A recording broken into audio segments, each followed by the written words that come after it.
I'm going to show you in detail the 4 ways I beat the banks at their own game. Using these methods has reduced repayments on one of my mortgages to less than $500 a year. One bank actually asked me not to share this because it costs them so much money. So if you have a mortgage, you're going to want to watch this video to the end.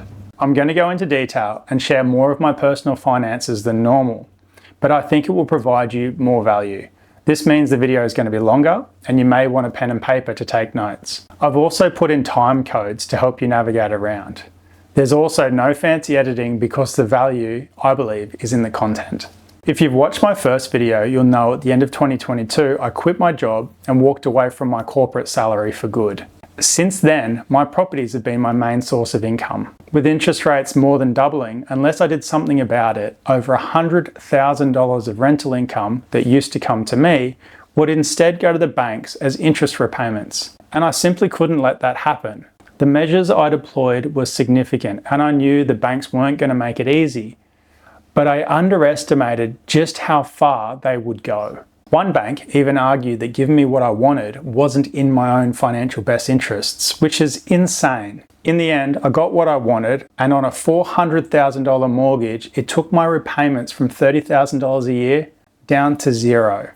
Nothing. The resistance I experienced from the banks made me realize the average person doesn't stand a chance against them, which is why I made this video. To be successful against the banks, you will need 3 things. Number 1, think differently from most people about debt and how to use it. Number 2, view the banks for what they actually are, a necessary evil. Number 3, put in effort. The banks are not going to make this easy for you. These 3 things will become clear throughout the video. Here are the 4 things I did to beat the banks, starting from easiest and least powerful to hardest and most powerful. Method number 1, asking for a cheaper rate. It's the easiest to do because all you need to do is call up and ask, but it's also the least effective because they can simply say no. Some banks are more accommodating than others, and how valuable you are as a customer to them also factors into their decisioning. I have found the best chance of success is to provide a convincing argument. Here are some of the ways I've gone about it. Some banks give you a lower interest rate if your loan to value ratio, LVR, is below a certain threshold. After my properties grew in value, which everyone's did through COVID, I would point out that my LVR is better and ask for a better deal.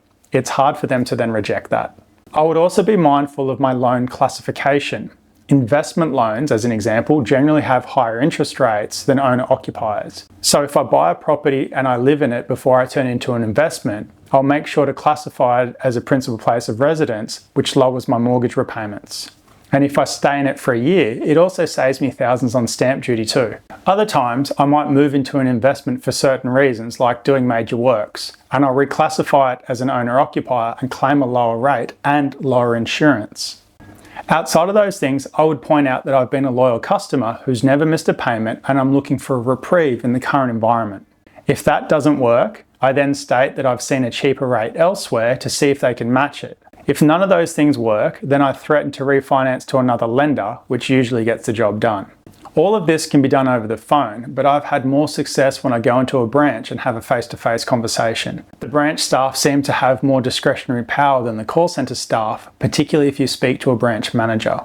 If I still don't receive the outcome I want, then I make good on my threat to leave, which brings us to method number 2, refinancing to a different lender with better rates.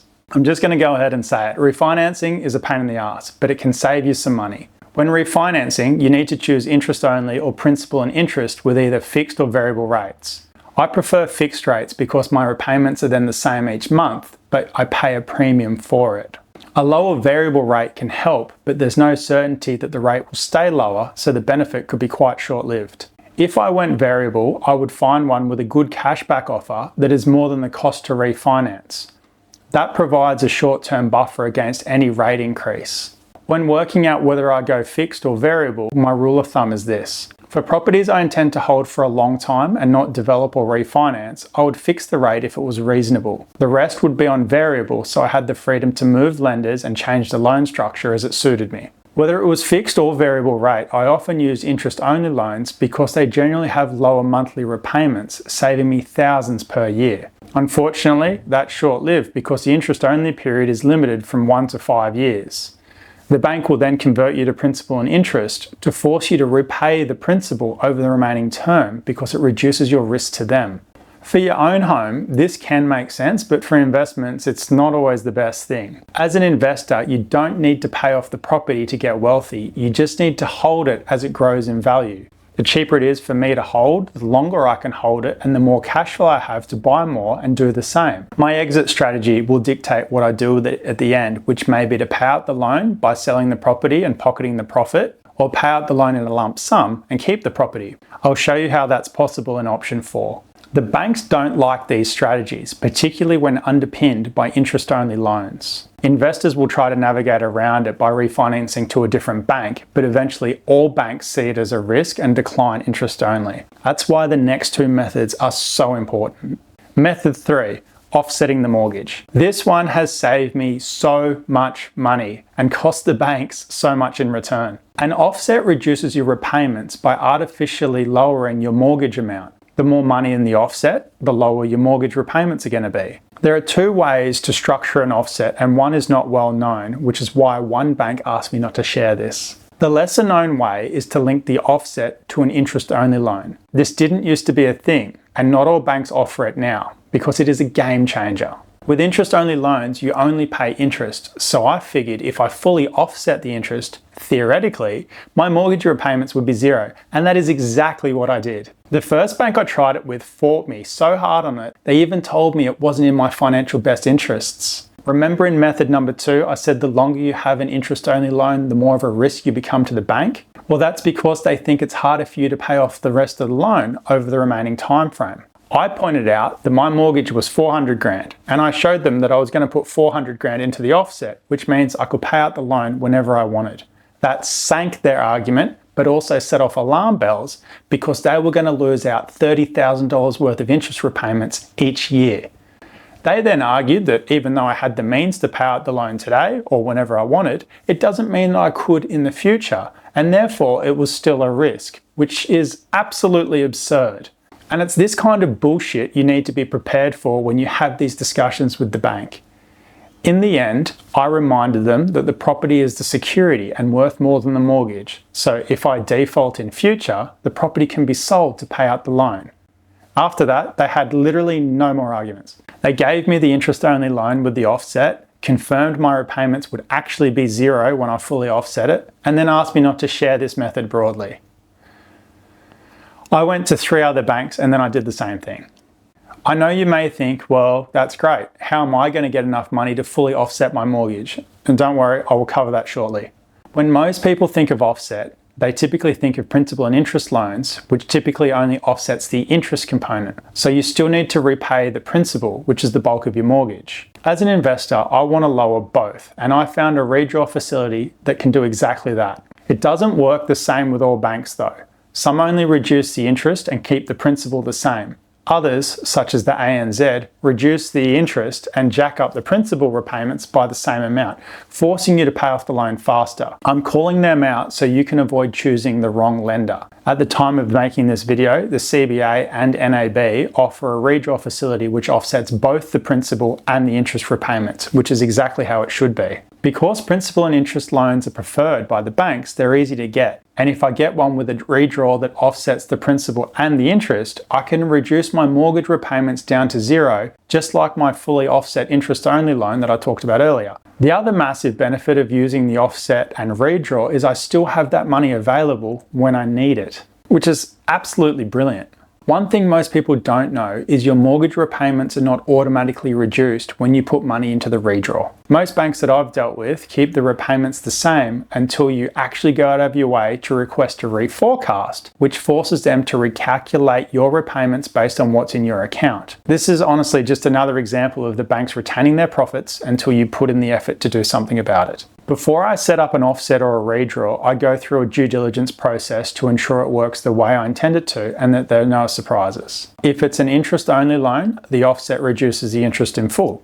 And if it's a principal and interest loan, it offsets both. I also get confirmation that there's no hidden fees or charges, no withdrawal limits, no auto closure, and no auto drawdown of the loan. Those things are really important. The last thing I want is the bank to take the money I have just worked so hard to park there. I also get the conversation in writing or a reference number for proof of what was discussed, just in case something goes differently from what they told me.